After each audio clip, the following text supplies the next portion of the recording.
requirements and some of these regulations. Certain securities market regulations for technological for technology companies. Yes. We need to involve the experts to know what we can learn from the more advanced market, exactly what they are doing, also to make sure that we help them to succeed, because they're part of startups and the rate of failure is very high.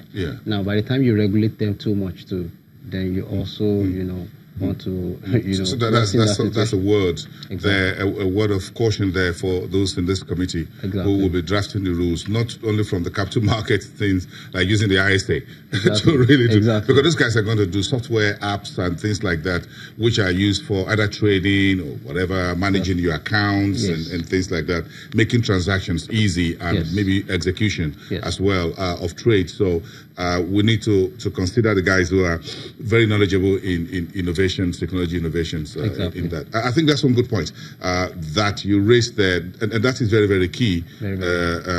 Before we kill that in the process of trying to bring them on board, which is very thank you. But again, we have Eurobond, and which is one other big news on the street. 2.8 billion, close to 900 billion naira if you use straight exchange rate. What are your issues with this? Is it with the yield? Is it with the which is the pricing? Is it the tenor? What's your thought?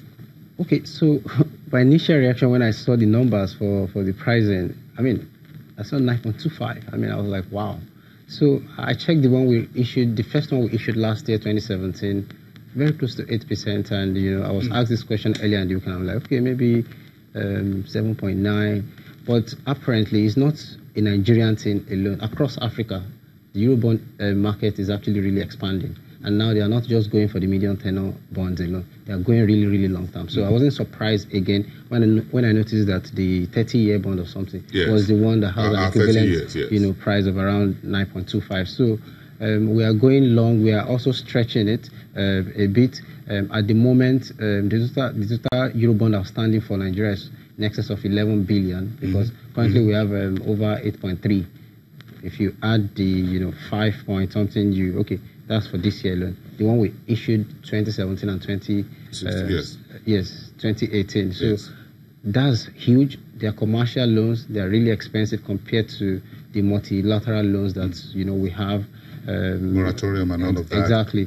So we need to check it. But then again, the fact that it was heavily oversubscribed suggests that despite the concerns in the polity, in the local economy, the emerging market-wide, fund outflow, investors, they still seem to be, interested in Nigeria, maybe because of the pricing also. But clearly, there must be something in Nigeria. Now, if you put it between 7 and 9% on the table for me, a US 10 years is giving me about 3%. Correct. As we speak. So if you give me 7, 8, 9%, I'll push the US 10 year aside a little bit, and I'll take yours quickly, because I can do yours for 7 year or thereabout, and I can come back and still meet up with the US 10 year or even any other bond in the European market, whether it's the Italian bond, the German bond, whatever it is. They're still around single digit. In fact, the lower end of single digit, not even the high end. Now we're at the high end of the single digit, and that is not looking really good. Some folks think this is a major issue we need to watch because of the implications. What do you think the implications are for our fiscal balance sheet position and FX reserves? We need to fund this. Some folks are worried we could be running into a problem which our debt servicing could be a major issue for CAPEX in 2019.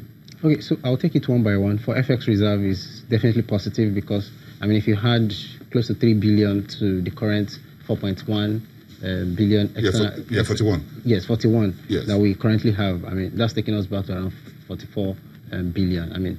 That's good. Mr. Emefiele will be very, very happy to have that. So FX, he has enough in his arsenal to continue to support the FX. But for the fiscal side of things, that pressures our debt servicing further, because at the moment we are doing about 50% of revenue. CBN statistics at half year 2018, Nigeria is doing roughly 4.4 trillion in federal government collected revenue, and we've done about 2 trillion in debt servicing this year alone. So we really need to figure out how to very quickly increase revenue or cut spending going forward if we want to sustain, the size of the obligation. Which of these will be much easier for us to do? I think it's difficult. It's difficult to cut spending because definitely we have a lot of investment need. There's a huge amount of infrastructural deficit across the place. We're adding to our spending with the new minimum wage. Exactly. There's minimum wage coming up. I mean, there's a whole lot of debate whether the government, both federal and states, can pay it or not. I mean, clearly, some states can't even pay it at 18. So that's the debate for, another day. But talking about infrastructure, there's a huge problem there that we need to invest in. And, now that we're getting these commercial loans, we need to be sure that the net benefit of these loans, is going to be positive for the welfare of the people. I mean, there's a Papa Port there, and it's causing a lot of gridlock in Lagos. Can we deploy some of this money to fix that? Because it's affecting economic activity across the country. Papa Port is like the major port for the rest of the country. So if you can fix that and get economic activity rolling, I mean, the money will come back. Money will come back, definitely. I mean, the services sector contributes about 50% of the economy. And if most of what you are selling in that sector is imported, then you need to fix that port. Manufacturers in the Apapa axis are really complaining. The likes of flour mills, Dangote sugar, Dangote flour, the operation has been stalled or constrained because they can't get their output. It's already hitting their balance sheet. Exactly. So yes, we need to fix that. And talk of the road in the rest of the country, there's power and so on. So definitely we need that investment, but we need to find creative ways to accelerate the pace of our revenue growth. Creative ways to do it.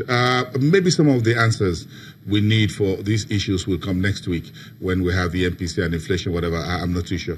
Stick around after the break. While Olusi, let's continue the second part of this conversation. It's going to be a very busy week when we come back to after the weekend, with the MPC now moved to Wednesday and Thursday. But Wednesday is of course already a big day for the CPI and inflation data. We'll talk about that when we come back. This is your Capital Market.